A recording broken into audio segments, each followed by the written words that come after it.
अस्सलामुअलैकुम दोस्तों, अज की वीडियो आ कमाद ते कमाद पक के माशाअल्लाह तैयार हो गए। माशाअल्लाह बहुत ज़बरदस्त कमाद आ। एक कमाद नूं ऐतकी बीमारी जिहड़ी घोड़ा मक्खी वाली आ ये बहुत आई आ ते कमाद दे पत्ते काले हुंदे जांदे आ।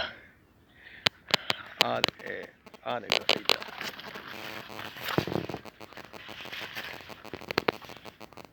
इदां ना घोड़ा मक्खी विच वड़ा ना जो है करे तो विच वड़ के कमाद मड़ जा हलाई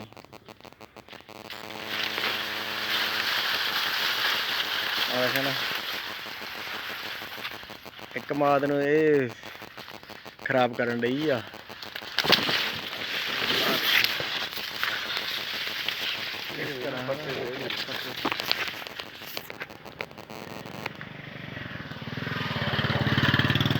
इस तरह बहुत खराब करन डई है। इंशाअल्लाह ये अल्लाह की ज़ात तो उम्मीद आ सही हुई होगी। हुण चकांगे तो सही होगी, पहलों नहीं सही हुंदी। इन्हों मैडा मूडा खो रहा सी। मिल वाले कहते सी मैडा तो लैमडा खोरो, वो खोरता सी लेकिन नाल दे हमसाया ने नहीं खोरिया तो इस वजह तो फिर उधरों इधर आ भी आ गई आ। इस तरह दी होर वीडियो देखने लिए मेरे चैनल को सबसक्राइब करो, नाल घंटी वाले बटन भी नप दिओ। जज़ाकुमुल्लाह खैर। इस तरह पत्ते भी काले